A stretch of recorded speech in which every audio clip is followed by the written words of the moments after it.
So I would like to begin by expressing my gratitude to the British Association for Romantic Studies and to Chawton House. Together they helped me to travel to Chawton House in 2018, which is where I did the bulk of the research that goes into this paper today. My research in general examines the ways in which 18th and 19th century women use their texts, so their books or their letters, to maintain their friendships. So I argue that they use letters, annotations in books, and other forms of manuscript circulation to produce spaces for intimacy, so spaces in which they can enact and maintain their friendships. These spaces combine the kind of imagined presence of the friend with the material traces left on the page of a book or a letter, so a signature, an annotation, a gift inscription. These are spaces where women can express affection and solidarity with their female friends. And I look at both archival examples of these practices and their representation in fiction. And Jane Austen is an important figure in my work, in both the archival and the fictional representations. So, as I'm sure many of you are aware, Chawton House holds two key collections. The first is its own wonderful collection of early women's writing, and the second is the Knight collection, which is on loan to Chawton House by the descendants of Austen's brother Edward Austen-Knight.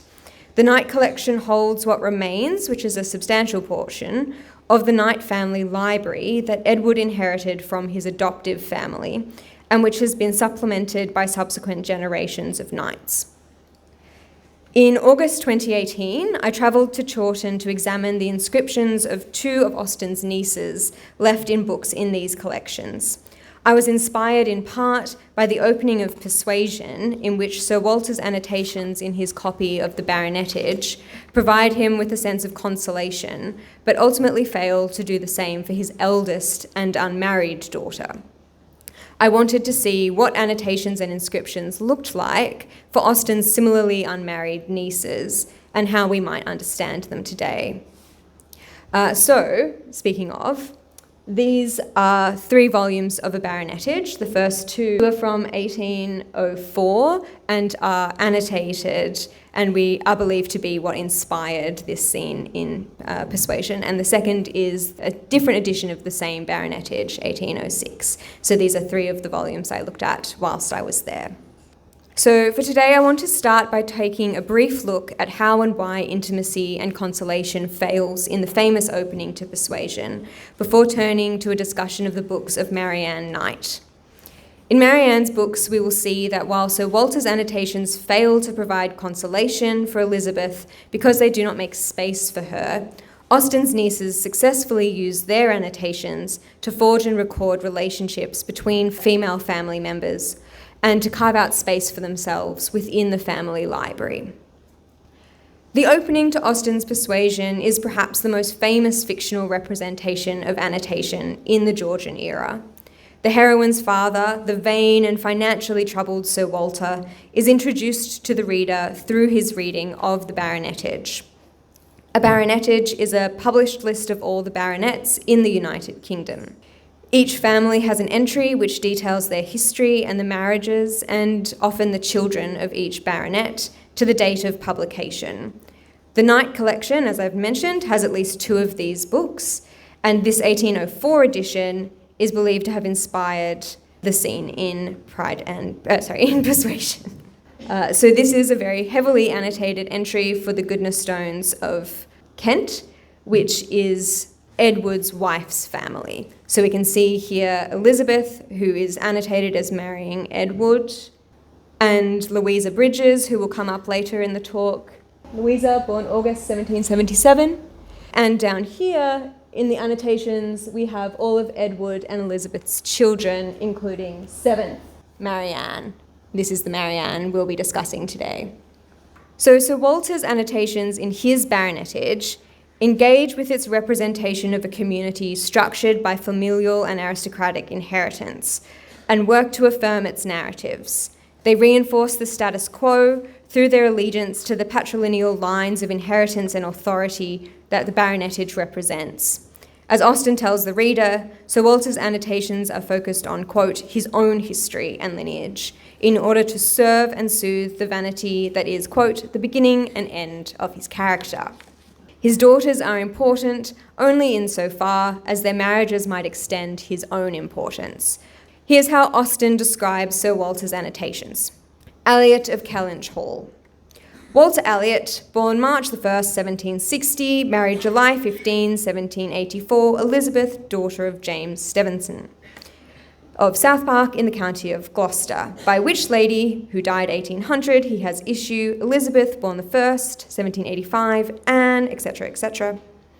And then precisely such had the paragraph originally stood from the printer's hands, but Sir Walter had improved it by adding, for the information of himself and his family, these words after the date of Mary's birth: married December 16, 1810, Charles, son and heir of Charles Musgrove, Esquire of Uppercross in the county of Somerset, and by inserting most accurately the day of the month on which he had lost his wife.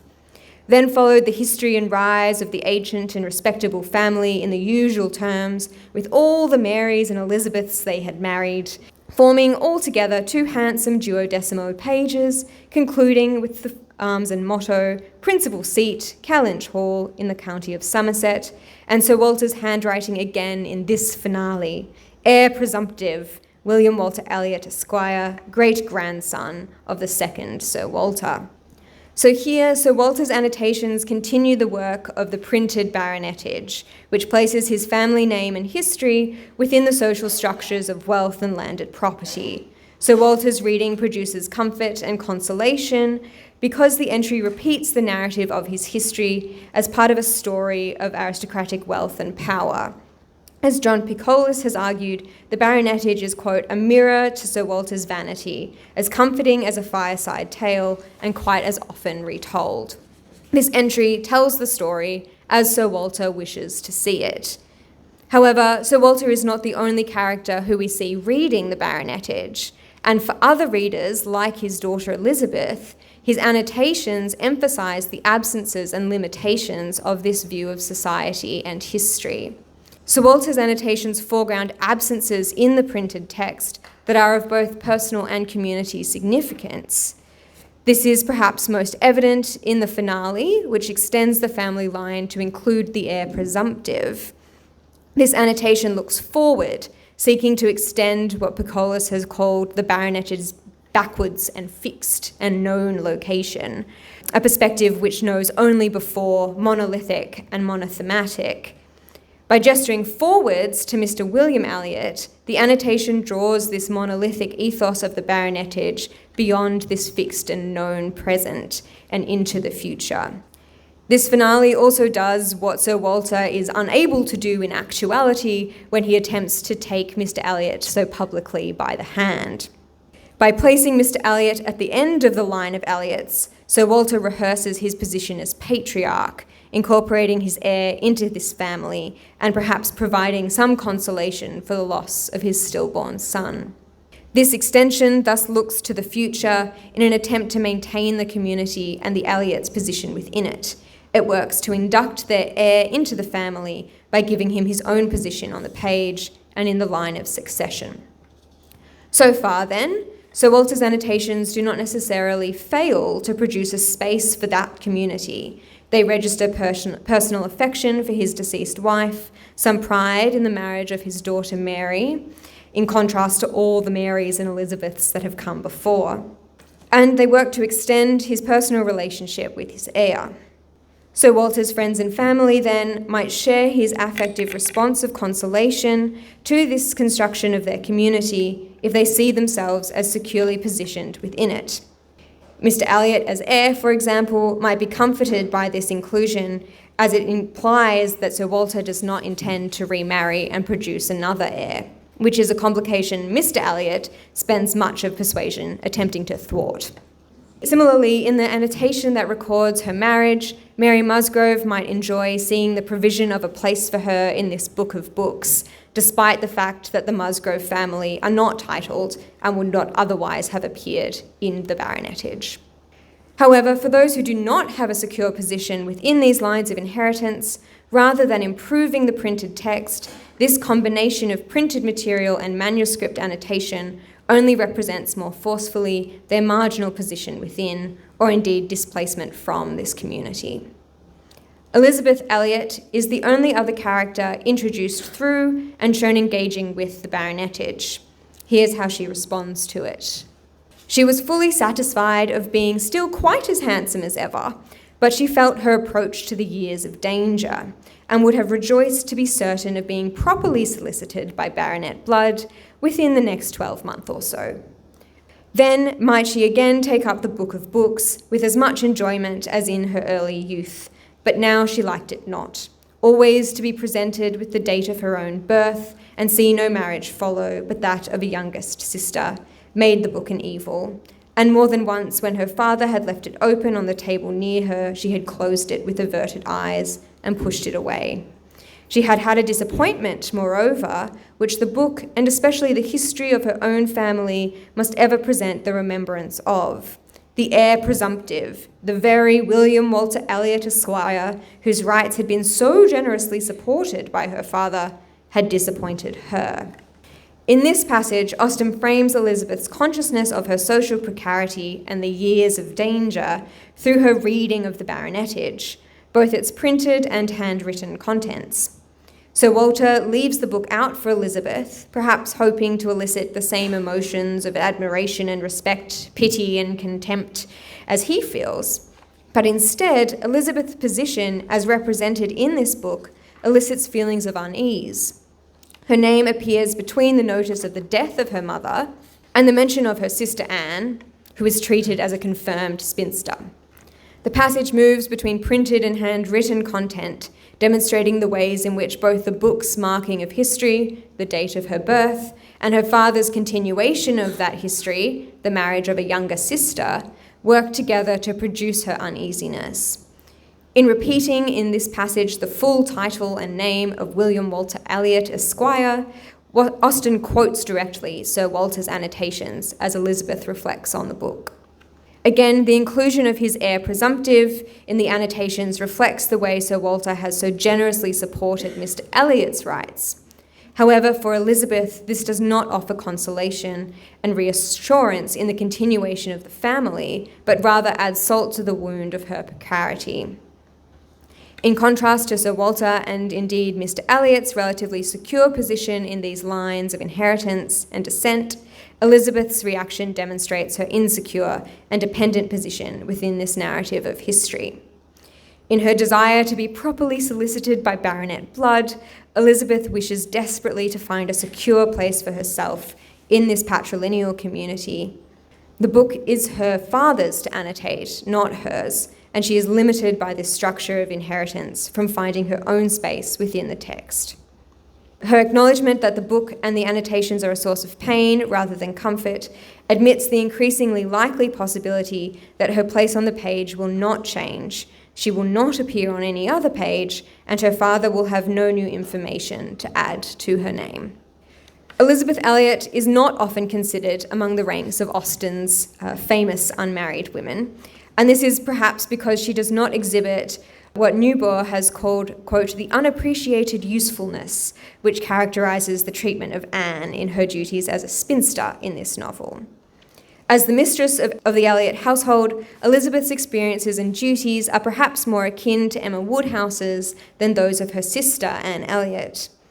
She holds a position of relative privilege that Anne does not, and although at 29 and unmarried, her security is equally uncertain, Anne is seen as the more confirmed spinster. Indeed, however, Elizabeth's precarity is confirmed at the end of the novel when she is the only young woman not married, engaged, or potentially expected to be so. Anne and the two Miss Musgroves have each found husbands, and even the cunning Miss Clay has positioned herself as Mr. Elliot's mistress, with the novel implying that she will supersede Elizabeth as the mistress of Kellynch Hall eventually. In contrast to all of these women, Elizabeth is doomed by Austen's pen to perpetual spinsterhood. Quote, for a change is not very probable there, and no one of proper condition has since presented himself to raise even the unfounded hopes which sunk with Mr. Elliot. Of all the women in the novel, Elizabeth is confirmed the true spinster. No additional space will be made for her, and no annotations will be added to her name in the baronetage. The linear march of history traced by this book of books will pass her by. As a result, Elizabeth rejects the proffered book, closing and pushing it away. Without secure access to the community it represents, she cannot share in the consolation and amusement that Sir Walter offers. Indeed, the annotations chronicle Elizabeth's slip away from this comforting narrative of privilege and wealth, from handsome Miss Elliot to confirmed spinster. In contrast, the inscriptions in the books of Marianne Knight, Austen's niece, demonstrate some of the ways in which similarly unmarried women who move from positions of relative security to precarity can create spaces for their community.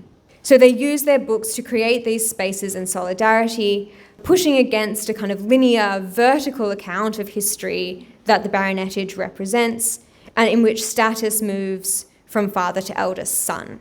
So Marianne's inscribed books comprise 14 duodecimo leather-bound volumes, and this is all of them up here, all nicely popped together. They include 2 multi-volume novels of Maria Edgeworth, a gardening manual by John Abercrombie, and 3 volumes of an illustrated edition of Sir Walter Scott's poetry.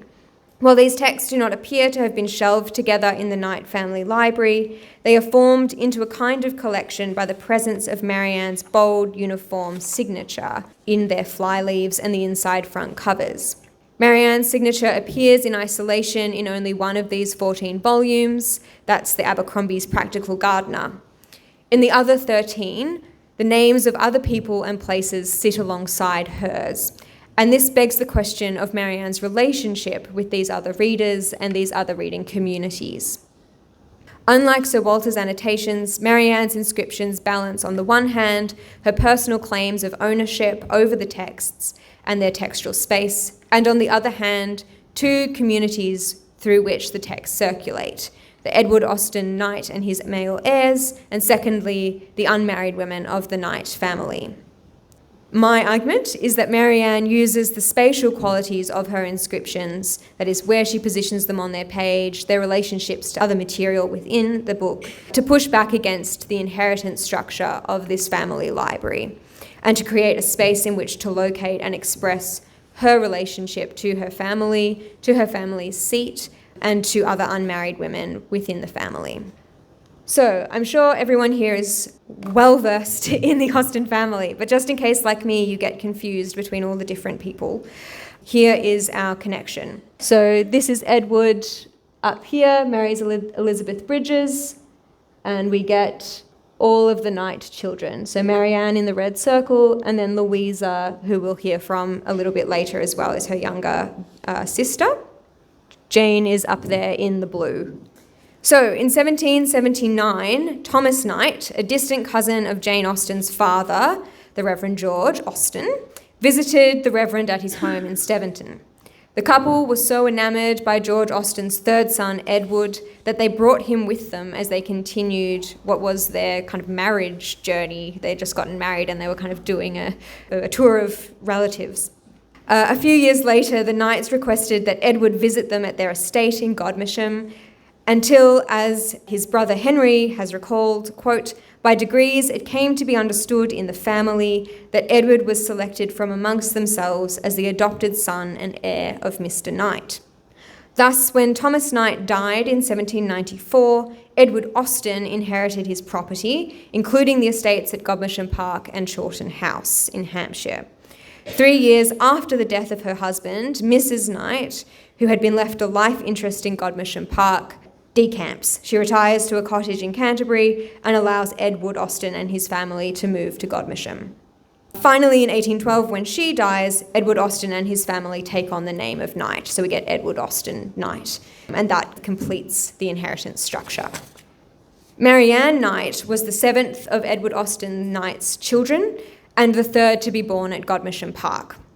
The early death of her mother in 1808 followed by the marriages of her two older sisters, Elizabeth and Frances Catherine, known as Fanny, in 1818 and 1820, resulted in Marianne assuming responsibility for the management of her father's house and servants at just 19.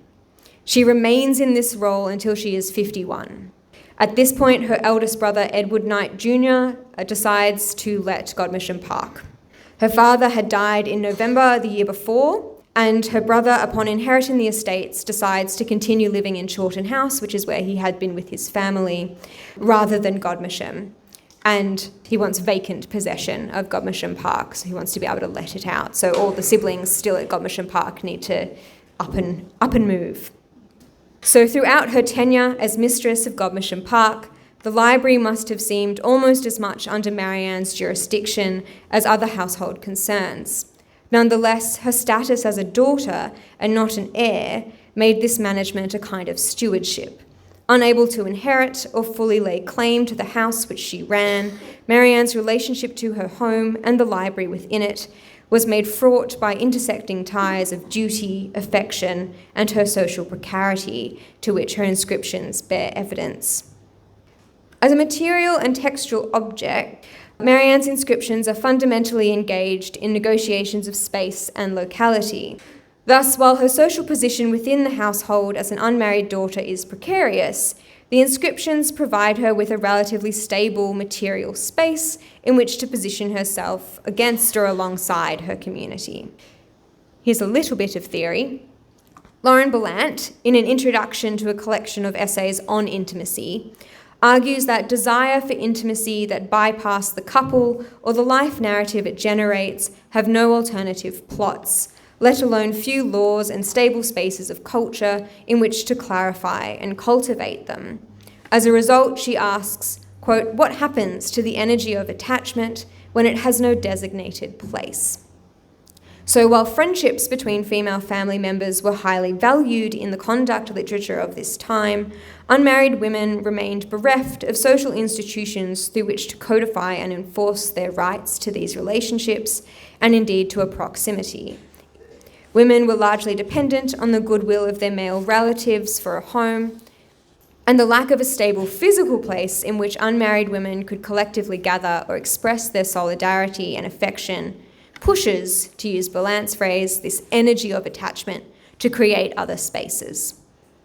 So while Sir Walter's annotations reinforce Elizabeth's increasing irrelevance to her community, for Marianne, one of the ways in which desire for relationships of permanence and agency with her unmarried female relations is expressed is in her inscriptions. As this suggests, the inscription is one of the ways in which 19th century women like Marianne Knight were able to position themselves within an intimate, affectionate network of unmarried female relations and friends, to claim social and physical space from within a patriarchal culture that refused them equal rights to property and home. Of the 14 volumes bearing Marianne's name in the Knight collection, 10 pair her signature not with a person but with a place. So this is each volume of Maria Edgeworth's Tales of Fashionable Life and Patronage, which bear the inscription Marianne Knight, Godmersham Park. In all, Marianne's signature is clear and consistent. It is centred in the top half of the first empty recto, that is the right-hand page, and is the same size, running almost across the full breadth of the page. It's a decisive and assertive claim to ownership. Here's a more zoomed-in version there. The uniformity of Marianne's marks of ownership emphasises that these volumes are a collection. So if we go back to all of them together, you can see that they're very consistent across all of the volumes. They pair the marked text with other books and objects that belong to Marianne. So while this form of a collection may bring the owner a sense of agency and pleasure, one could argue that its primary significance is in the hands of another. Such marks as these let other readers know to whom they ought to return the book and with whom they are in conversation when reading it. If the borrower is also an annotator or holds a competing claim to the text, they might add their own mark, thus recording the circulation of the text through a family or friendship network. which is what we see here. So inscriptions and book plates added by the Knight heirs to Marianne's books are evidence of this practice. So here we have the inscription Edward Knight in the 5th volume of Marianne's Tales of Fashionable Life. It's in pencil, so it might not be very legible. It's right at the top of the page there. And we also have her nephew, Montague George Knight's book plates, which appear in each of her volumes. And we can see that actually what's happened here is Montague George Knight's bookplate says of Chawton. So at this point, the library has moved from Godmersham Park to Chawton House, and he kind of reclaims all of these texts into a kind of Chawton library. So while a singular ownership mark might stake a claim to the book object, forbidding further annotation, multiple hands on a page or the deliberate phrasing or placing of marks opens out the discussion of the text to successive readers. Marianne's connection of her name with Godmersham Park in her volumes of Edgeworth directly addresses the readers of Godmersham Park Library, and particularly those men, perhaps, who stand to inherit it. By placing her name alongside the family estate, Marianne positions herself in a relationship of ownership with not only the volumes, but with her home. In her inscription, thus reframes the conversation that the book elicits. She stakes her claim to the book, but also positions herself, and by extension others like her, as equal collocutors, interpreters, and claimants on its textual space, and that of the patriarchal household. Whether or not Marianne envisioned a future in which people outside of her family circle, such as us, read her inscriptions, she would almost certainly expect that her father and brother themselves would at least have access to them. In this light, her inscriptions can be seen to operate on a social level, actively pushing up against the assumption of possession, which underpins the patrilineal inheritance, and carving out a place for herself in the family library. The inclusion of Godmersham Park directly underneath her name in these volumes links 3 entities together in a chain of mutual ownership: Marianne, the books, and Godmersham Park. This inscription suggests that the book is owned by both Marianne and Godmersham Park. And I believe there's also a hint of a missing of between these two phrases, Marianne Knight of Godmersham Park, which, positioned in such a clear relationship as they are on the fly leaves, we might read as Marianne's claim not just to the book, but to Godmersham Park, and indeed Godmersham Park's claim on her. The missing of leaves ambiguous the direction of possession in these inscriptions. And I think it's interesting to compare that lack of an of, but maybe the suggestion of one, to the clear one here later inserted into the book by Montague George Knight of Chawton. By 1852, when she is unceremoniously turfed from her house, Marianne had been mistress of Godmersham Park for over 30 years, and could fairly claim her books and herself as belonging to the house. Her brother's decision to let and eventually sell Godmersham Park was a stark reminder, if one was needed, that as an unmarried woman, Marianne had no permanent home other than what her male relatives allowed her. In her wonderful biography of the lives of Marianne and 2 of her sisters, Sophia Hillen writes poignantly of the moment of Marianne's removal from Godmersham Park. She notes that while written records of the time show that the Knight siblings that were settled outside of the family estate were largely worried about their youngest brother, Brooke John, quote, who, if anyone, was to make amends to Marianne was not clear. She was the only one left utterly bereft, having given her late girlhood and all her adult years to the care of her father and the estate. Having lived nowhere in her life but Godmersham, she would now, in her 52nd year, have to find a new home. No longer Miss Woodhouse, she had suddenly become poor Miss Bates. Though Fanny described the misery of the packing up, division of everybody's things, parting with the servants, and the expense, it was Marianne and her elderly aunt Louisa Bridges who carried out the real heartbreaking work of emptying the family home. The whims of her brother had now made tenuous what had before seemed a tacit understanding of belonging, the missing of between the names Marianne Knight and Godmersham Park. Some of the Knight's possessions, however, were not immediately removed from their place at Godmersham, and the family library remained at Godmersham Park for some time before it's then moved to Chawton. Godmersham Park is sold in 1874, and this seems to be when the library moves. It's a bit unclear, but certainly before the house is sold. As Marianne dutifully packs up her home and readies it for vacant possession, she made additions and added loose leaf notes to 2 library catalogues that existed at the time, an act which echoes her literary aunt's description of Anne Elliot under similar circumstances, quote, making a duplicate of the catalogue of her father's books and pictures. So here we have one of the 1818 catalogues. This is the one ordered by shelf position. There's another ordered alphabetically. So they have 2 versions of the same catalogue from the library. Both dated 1818.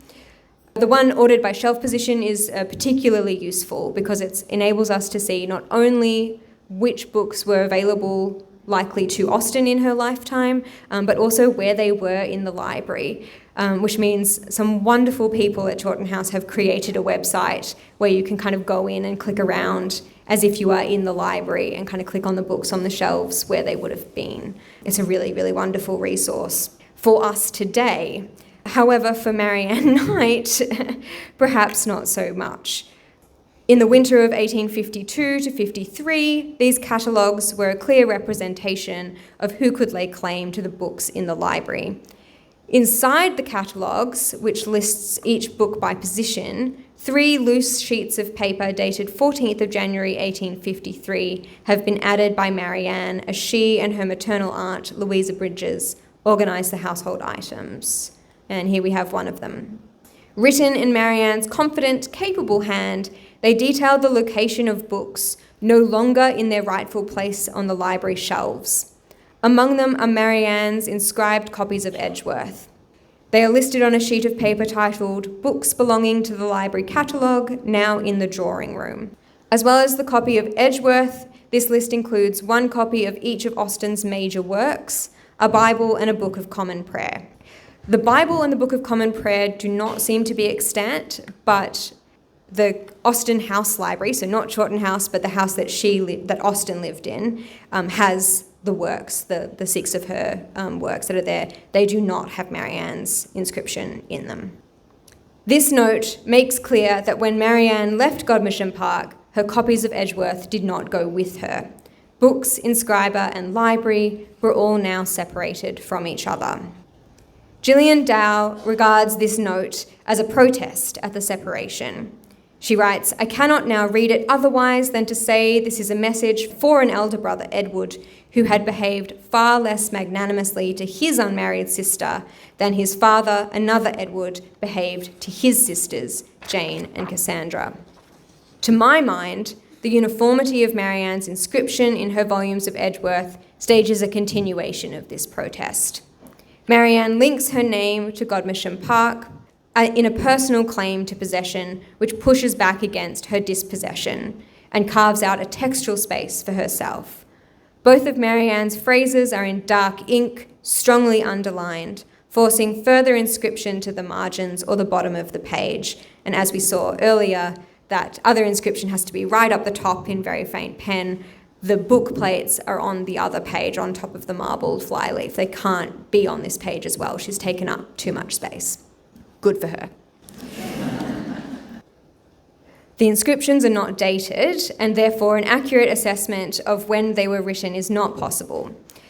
This edition of Patronage is not published until 1814, so that's the earliest possible date. Similarly, Marianne's removal from Godmersham Park in 1853 suggests perhaps the last point in time where she could legitimately sign her name alongside that of Godmersham Park. Nonetheless, the consistency in the ink of the inscriptions across all 10 volumes, their uniformity, the confidence in her style, together with the strong underlining with both her name and of the residence, which is not in her other inscriptions, suggests to me that they were written at the same time, perhaps even as she moved them to the drawing room, at the very moment in which the chains of connection and ownership between Marianne, the books, and Godmersham Park were being dissolved. Marianne's signatures then can be understood as an attempt to locate herself, to provide her with a space in Godmersham Park, a connection to this library and its community, and a rejection of her dispossession by its patriarchal dictates. Marianne's inscriptions allow her dual claims of possession of the book and Godmersham Park to continue, even as they are fractured by her dislocation from the family home. To the Edward and Montague Knights who inherit the family library, Marianne's books, her inscriptions, may seem aggressive, unnecessarily possessive, or perhaps merely irrelevant once the Marianne who writes them is no longer of Godmersham Park. But Marianne's record of the repositioning of these books to place them outside of the library, next to the novels of her beloved Aunt Jane, refigures the audience and community she intends them for, not for the inheritors of the family library, but for the women, particularly the unmarried women of the Austen and Knight families. So, the way in which Marianne's inscriptions connect her with this community of female relations is more explicit in her volumes of Walter Scott's poetry. Each of these is marked as a gift, either from her younger sister Louisa, who was at the time not yet married, or her maternal aunt, Louisa Bridges. So this is where it gets confusing. There's two Louisas. Louisa Bridges is the aunt, Louisa Knight is the sister. Each of these volumes, The Lady of the Lake, The Lay of the Last Minstrel, and Marmion, Tale of Flodden Field, are from the same illustrated edition of Scott's poetry, bound in matching gilded green leather. Marianne's inscriptions in these three volumes are particularly compelling because they make it clear that while the volumes come from the same edition of Scott's poetry, they are gifted not only on two separate occasions, but by two separate women. On the first flyleaf of The Lady of the Lake, Marianne writes, "Marianne Knight, a New Year's gift from her affectionate sister Louisa Knight, January 1st, 1845. Like her inscriptions in Edgeworth, this inscription is positioned just above the centre of the page. Her use of line breaks is also consistent with the Edgeworth inscriptions, so that the two key subjects, her own name and Louisa's, each have their own line. The other two volumes are inscribed using the same formula, with almost identical inscriptions on their inside front covers, which date the gifts to Marianne's 45th birthday. Marianne Knight from Aunt Louisa, September 15th, 1846. One Louisa has continued the gift of the other. By 1846, Louisa Knight, Marianne's sister, had left for Ireland to help support her widowed brother-in-law. So Louisa Bridges, her aunt, another unmarried Louisa, who has dutifully assisted her brother-in-law, continues the gift given by her namesake. The gift inscription thus represents the network of relationships between these three women. As a material addition to the text, Marianne's inscriptions emphasise the social and emotional value of the volumes as a memento of affection between herself, her aunt, and her sister on these occasions of significance, her birthday and New Year's Day. The gift of these volumes of works by Scott affirms an intimate connection between these female relatives, and this relationship is emphasised by the material qualities of the book itself and Marianne's inscriptions. In her study of the lives of 18th century gentlewomen, Amanda Vickery, excellent historian, I'm sure you're familiar, if not, go read all her work. Vickery has argued for the connection between material and affective qualities in gifts. She writes, "Gifts were valued in themselves as a material proof of the kind thoughts of others. Ever after, a gift prompted pleasant memories of the donor and the moment of giving with their own dear hands." The two Louisa's hands are evident in Marianne's recording of this act of gift giving, the hands of the gift givers and the handwriting of the receiver, unified in the textual space of this inscription. This process of expressing and recording affection and intimacy through the gifted object is particularly pertinent to unmarried women in this period because their itinerant lifestyle of many of them caused the concept of home to become associated not with a physical place, but with movable objects. To return to the excellent work of Amanda Vickery, quote, "Of all women, the spinster was the least likely to be a householder and the most likely to be itinerant. A spinster had to be ready to pick up her things and move on, insinuating herself into another household as circumstances demanded. Any permanence lay with her chattels, the tea set, the bed curtains. not in a static residence, the comfort of home inhered in her movables. Apart from pocketbooks, books themselves form little part of the inventories and wills that Vicary canvasses in this article. It is likely that they were too heavy and perhaps too expensive to form a regular part of a spinster's movables at this time.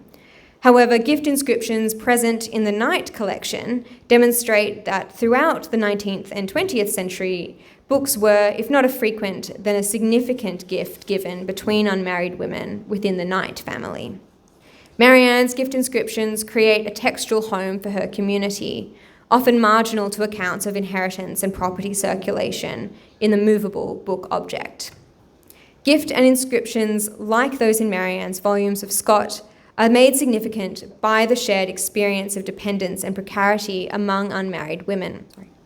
It is not coincidental that in the years joined by this shared act of gift-giving, 1845 and 1846, the lives of the two Louises should begin to resemble each other more strongly. So just as Aunt Louisa Bridges spends much of her time assisting with the care of the Knight family, who are the children of her deceased sister, so too Louisa Knight was called upon to support her brother-in-law. In the winter of 1845, Louisa Knight was not yet married, but her removal from her father's house had already taken place. Upon the death of her youngest sister Cassandra, Louisa Knight moved from the family home to care for her widowed brother-in-law's house and children. Here we have another family tree. So this is Louisa here, and Cassandra, who passes away down the bottom there, and the children that result.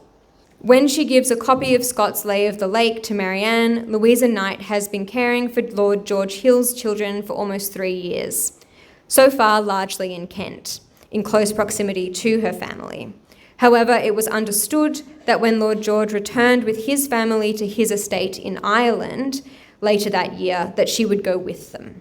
As Hillen explains, quote, "It gradually emerged that Louisa would assist. It was a practical solution. Fanny had her own children and stepchildren, Lizzie had 15 children of her own, and Marianne was still occupied with the tasks which had devolved to her 20 years earlier. As the last unmarried daughter without a house to manage, Louisa was the expected choice." Underpinning this practical solution is the assumption that a spinster buys her board and position in the family through such acts of domestic care and labour. There is, quote, "no question of hiring another woman to fill this role when a close relation is available to perform it." Indeed, Vicary notes that such attitudes were reinforced by limited access to housing outside of family structures, even for those women with the financial means to rent privately. With these strong social expectations enforced by economic and legal systems, it is little wonder that for women like Marianne, Louisa Knight, and Louisa Bridges, dependence within the family circle might be more appealing and indeed provide more stability, even if it occasions a move to Ireland, than striving for domestic or financial independence. However, as Marianne and Elizabeth Elliot's histories demonstrate, this protection often remains precarious throughout the spinster's lifetime. In 1847, Louisa Knight's usefulness to Lord George and his family gives her a more secure position than Marianne's at Godmersham Park when she marries him. Side note, they marry in Denmark because at that time it's illegal to marry your deceased wife's sister in England. So in contrast, Marianne, who remains single all her life, moves from the home of one brother or sister to another until she eventually finds a settled home, also in Ireland at Lord George's estate, where both she and her sister Louisa die. The immediacy of dislocation, duty, and precarity in the lives of these women is a key context in which these gifts of Scots poetry are given, and in which Marianne memorialises the affection of her sister and aunt. Here they all are together. Marianne's neat and formal positioning of her name and the details of each moment of gift-giving work in concert with the binding to form these 3 volumes into a shared textual space in which each woman is given a position through their relationship to Marianne. They are sister or aunt, bound by affection and the materiality of the shared gift. Unlike the starkly unannotated mention of Elizabeth's name in Persuasion, which seems to close off her potential as other annotations to other names crowd it out, Marianne uses her inscriptions and the textual space of her books as a way of negotiating her position within her family. She does so particularly in relation to two key sets of readers, her father and his heirs, and the unmarried women within her family. By asserting her claims to her books, she carves out a space not only for herself in the library at Godmersham Park, but also for her female relatives whose positions within the family are similarly dislocated and precarious. Where geographical and domestic space is uncertain, this textual space creates intimate connection and proximity for all three women in the shared name of the two Louises, which pushes back against the patrilineal inheritance of that other shared name of Edward Knight.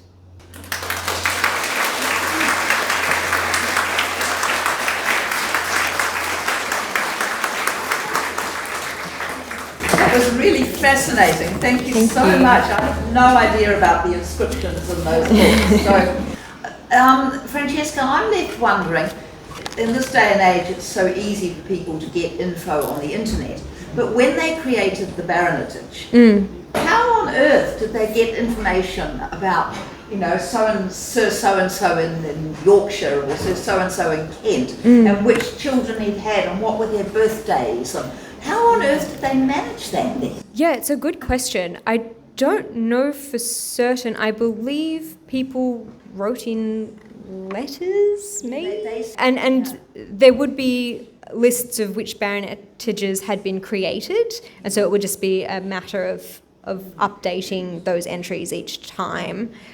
It moves slowly. So the interesting thing with Persuasion is that battle of the books, right, between the baronetage and the navy list, and the navy list comes out all the time, and the baronetage comes out rather infrequently because it has to do all that work for itself. Yeah, it's a slow march of history. It's a good question. I don't know for certain, but I believe people write in. So does anyone have questions they would like to ask Francesca?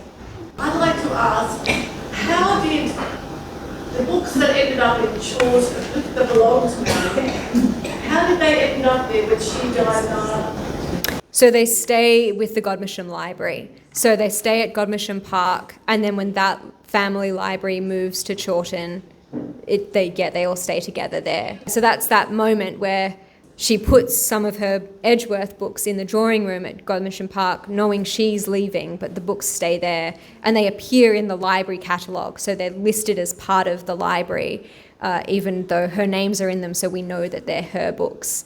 There's a tension there between who owns the books. Is it a family library book, or is it Marianne's book? I imagine, books would be a hard thing to cart around every time you get turfed from one brother's house to another. To buy a volume, you would often buy it and then bind it yourself if you wanted your library to look really fancy and all have the same binding. Family libraries like this are very much upper echelon item, people don't have large collections of books at this time unless you're quite wealthy. So with the baronetages, we believe that this one gets rebound at a much later date, and that's because, as you note, we can see that the annotations get cut off. We believe, I think this is Elizabeth Austen Kneebridges who's annotating these, I think. So they're obviously annotated and then at some point recut and rebound before anyone could say, no, stop, we want the rest of the annotations. So that's a much later kind of conservation, I guess, of the text. With the Scott, you could buy books already bound, so it's possible they were kind of bought together, but you're right, because they're two separate gifts, my guess would be that they're bound once all three are kind of together in Marianne's possession, or potentially later. I've found other versions online that also have that crest, so I believe that was kind of just a common kind of way of binding Scott's works, or that there's many copies of this illustrated edition that are bound in this way. So I don't think that this is a unique binding for the Knight family. It doesn't seem to be a Knight crest. They're all different, the different crests on the books, and I think that they're consistent across this edition of Walter Scott.